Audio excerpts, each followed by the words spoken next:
ព្រឹត្តិការណ៍អង្គរសង្ក្រាន្តនៅថ្ងៃទី1បាទដែលត្រូវជាថ្ងៃទី14ខែមេសាបងប្អូនបាទហើយតែមានការរៀបចំស្អាតប្លែកច្រើនមែនទែនមើលទៅមានកម្មវិធីច្រើនបាទចម្រុះបាទតាំងពីកម្មវិធីក្បាច់គុនចម្រុះបាទបងប្អូនមាន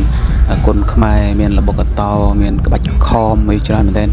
ហើយនឹងមានកន្លែងលេងល្បែងប្រជាប្រិយហ្នឹងបងប្អូនបាទមានច្រើនហើយក៏មានការដាក់តាំងនៅអាវុធយុទ្ធភ័ណ្ឌទៅទៅនឹងអាវុធខ្មែរបុរាណយើងមានដាវលំពេងដែរប្រើនៅក្នុងការធ្វើសឹកសង្គ្រាមកាលពីសម័យបុរាណបងប្អូនបាទ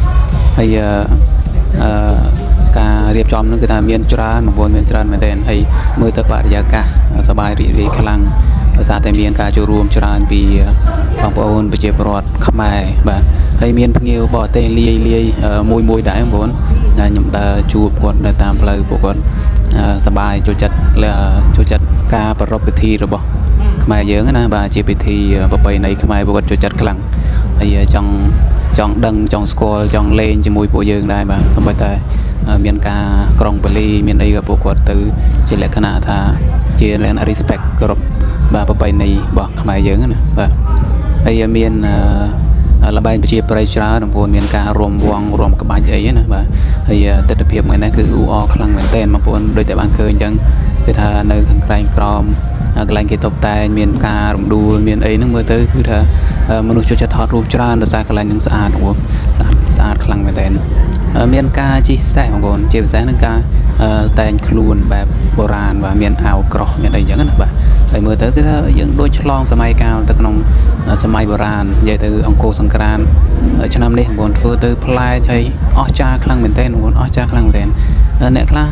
សម្បីតែខ្ញុំផ្ទាល់ដែលជាជនជាតិខ្មែរក៏អត់បានដឹងអស់ដែរថាប្រពៃណីទំនៀមទម្លាប់របស់ខ្មែរយើងតាំងពីបុរាណមកហ្នឹងមានអីខ្លះបាទតលតែបានមកឃើញផ្ទាល់ភ្នែកអញ្ចឹងបានដឹងថាអស្ចារ្យបងប្អូនអស្ចារ្យណាស់មានសកម្មភាពជាច្រើនដែរពួកយើង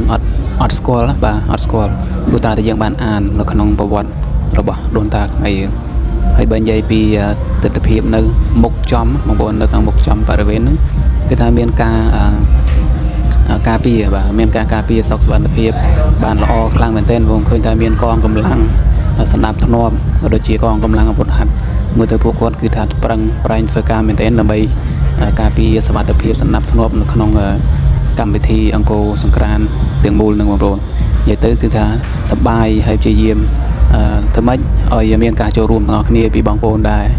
ទៅចូលរួមដើរលេងកម្សាន្តហ្នឹងឲ្យមានការចូលរួមនៅក្នុងការសហការជាមួយពួកគាត់ហើយតើតើនឹងការសម្រាមបងប្អូនទុកដាក់សម្រាមឲ្យបានត្រឹមត្រូវបាទហើយនឹងមានការគោរពបាទច្បាប់ចរាចរណ៍ណាបាទហើយយើងសប្បាយទាំងអស់គ្នាគោរពសិទ្ធិគ្នាទៅវិញទៅមកអញ្ចឹងទៅបាទអញ្ចឹងគេគោរពយើងគោរពគេអញ្ចឹងវាអត់មានបញ្ហាទេហើយវាធ្វើឲ្យកម្មវិធីអង្គរសង្ក្រាន្តហ្នឹងកាន់តែសប្បាយហើយពីមួយឆ្នាំទៅមួយឆ្នាំនឹងក៏មានការរៀបចំប្លែកសកម្មភាពហើយធ្វើឲ្យមានការដកជាប់នៅក្នុងការចងចាំដ៏ល្អរបស់ជនជាតិខ្មែរយើងក៏ដូចជាជនបរទេសដែលប្រកួតមកលេងស្រុកយើង